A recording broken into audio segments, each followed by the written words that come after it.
ہم سب پہلے تو یہ ہوتا تھا، ہم لوگ سنتے تھے بھائی یہ اہل تشیعوں کا ایک گروہ ہے، ظاہری بات ہے محرم ان کے یہاں گزرتا ہے، ان کے نزدیک ایک مقدس مہینہ، ایک پورا کا پورا ان کا تصور ہے جو محرم سے جڑا ہوا ہے، کربلا سے جڑا ہوا ہے، اس کی مینیفسٹیشن ہے ماتم۔ آپ نے آسٹریلیا میں بڑے تفصیل لیکچرز بھی دیے تھے، لیکن اب پوری دنیا میں ظاہری بات ہے ذرائع ابلاغ ہے، یوٹیوب ہے، ایک تصویر سامنے آتی ہے، یہ ماتم ہو رہا ہے، چھوٹے چھوٹے بچے زنجیریں مار رہے ہیں، یہ قمع کا ماتم ہو رہا ہے، یہ باقی چیزیں خون شون سب کچھ۔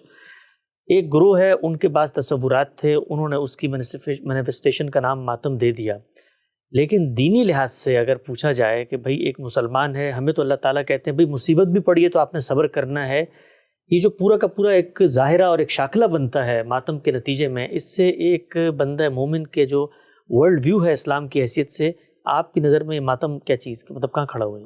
ہم نے تو کبھی اس کو تسلیم نہیں کیا، نہ ہم اپنے اعزاء اقربا کا ماتم پسند کرتے ہیں، نہ اپنی تاریخ میں جو غیر معمولی حادثات ہوئے ہیں ان پر اس طرح سے جزا فضا یا ماتم کو پسند کرتے ہیں۔ ہمارے پیغمبر کی تعلیم یہی ہے کہ اگر کوئی حادثہ ہو گیا ہے تو صبر سے کام لیا جائے اور بلکہ اس کو بھلانے کی کوشش کی جائے، اس لیے کہ اگر آپ حادثات کو بھلائیں گے نہیں تو دنیا اور دنیا میں جو آپ کے مقاصد ہیں ان کے بارے میں آپ کا زاویہ نظر صحیح نہیں رہے گا۔ سوچئے تھوڑی دیر کے لیے کہ میرا باپ دنیا سے رخصت ہو گیا ہے تو میں اگر 2-3 دن تو ظاہر ہے کہ انسان پر افسردگی رہتی ہے، وہ اس کو اپنی زندگی کا روگ بنا لے تو نتیجہ کیا نکلے گا؟ ہمارے ہاں یا ہمارے دین میں یا ہمارے پیغمبر کی ہدایت میں تو یہی کہا گیا ہے کہ جب کوئی اس طرح کا بڑا حادثہ ہو جائے تو اس کو اللہ کے سپرد کرو، اللہ پر بھروسہ کرو۔ جزا فضا کرنا، ماتم کرنا یہ کسی حال میں بھی گوارا نہیں ہے۔ صحابہ کرام نے رسول اللہ صلی اللہ علیہ وسلم کے سری ارشادات اس معاملے میں بیان کر دیے ہیں۔ ان حضرات کے ہاں یہ در حقیقت جس کو یہ ایک بڑا واقعہ سمجھتے ہیں اس کی یاد کو قائم رکھنے کے لیے ایک طریقہ یا علامتی طریقہ اختیار کیا گیا ہے۔ اصلاً اگر کوئی یاد قائم رکھنے کے لیے علامتی طریقہ آپ اختیار کریں اور اس کو دین نہ بنائیں تو کوئی اعتراض نہیں ہے۔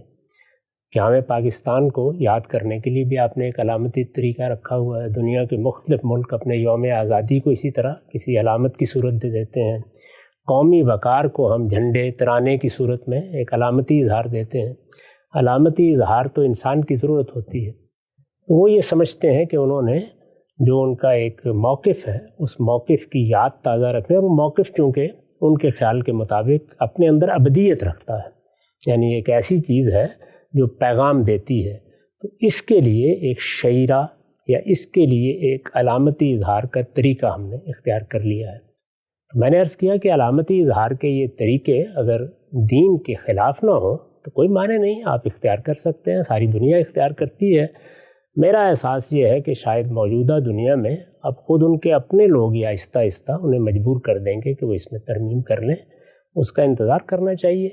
کوئی چیز جب اس درجے میں رسم بن جائے، اس درجے میں تاریخ بن جائے، یہ آپ کے علم میں ہے کہ 351 ہجری میں غالباً اس کی ابتدا ہوئی، تو اب اس پر ایک بڑا طویل عرصہ دنیا بھر میں گزر چکا ہے۔ یہ میرے اور آپ کے کہنے سے ختم نہیں ہوگا، اس کو ان کا ایک حق مان کر، اس کو راہ دے کر، اس کی ہم دلائل سے غلطی واضح کر سکتے ہیں، اور خود ان کے ہاں یہ تصور پیدا ہو سکتا ہے کہ اب اس کی جگہ کوئی اور چیز علامت کے طور پر مقرر کر لی جائے۔ علامتی اظہار پر مجھے اعتراض نہیں ہے اگر اسے دین نہ بنایا جائے۔ واضح وہاں سے ایک توضیح بات ابھی آپ نے فرمایا 351 میں، یعنی یہ خود اس ایونٹ کے گزرنے کے کئی 100 سال بعد یہ ہوا، یہ کب ہوا کوئی اندازہ ہے آپ کو؟ جی ہاں، جب یہ دہلمی کی حکومت قائم ہوئی بغداد میں تو وہ چونکہ اپنا پس منظر ایک ذہنی رکھتے تھے، اور خلیفہ اس وقت مسلمانوں کا جو بھی خلیفہ تھا وہ تو اگرچہ سنی اسلام سے تعلق رکھتا تھا لیکن وہ بالکل درماندہ ہو چکا تھا، اس کی کوئی حیثیت نہیں تھی، تو اس نے یہ حکم دیا کہ اس دفعہ جب محرم آئے گا تو اس میں بازار بند کر دیے جائیں، عورتیں بھی نکلیں، مرد بھی نکلیں۔ تو اس طرح اس کی ابتدا ہو گئی۔ بس جب اس طرح کی کسی چیز کی ابتدا ہو جاتی ہے تو ابتدا ہی کے لیے محنت کرنی پڑتی ہے، باقی یہ انسانی فطرت ہے، وہ رسوم کو، روایات کو، علامتی اظہار کو اور اس طرح اس کو ایک تہوار بنا دینے کو پسند کرتی ہے۔ اس میں لوگ نکل آتے ہیں۔ آپ نے دیکھا ہے کہ یوم پاکستان میں کیسے لوگ نکلتے ہیں، سڑکیں بند ہو جاتی ہیں، باجے بھی بجاتے ہیں ہم سے بہت زور کے۔ ظاہر ہے کہ اس کے لیے کچھ چیزیں، آپ خوشی کے اظہار کے موقع ہیں تو وہ اختیار کریں گے، یہ غم کے اظہار کا موقع ہے، تو انہوں نے غم کے لیے کچھ علامتی چیزیں اختیار کر لیں. ان کے ہاں یہ علامتی اظہار ہے، غم کا اظہار بھی ہے، اور اس واقعے کی یاد کو تازہ رکھنا بھی وہ چاہتے ہیں جو اس کے اندر ان کے لیے پیغام میں دیا گیا ہے. یہ وجہ ہے اس کی. ہم سے نقطہ واضح ہوا. ہفتہ وار سوال و جواب کی نشست میں حاضر تھے. وقت یہاں پہ ختم ہوتا ہے. انشاءاللہ دوبارہ حاضر خدمت ہوں گے. اب تک آپ کا بہت شکریہ.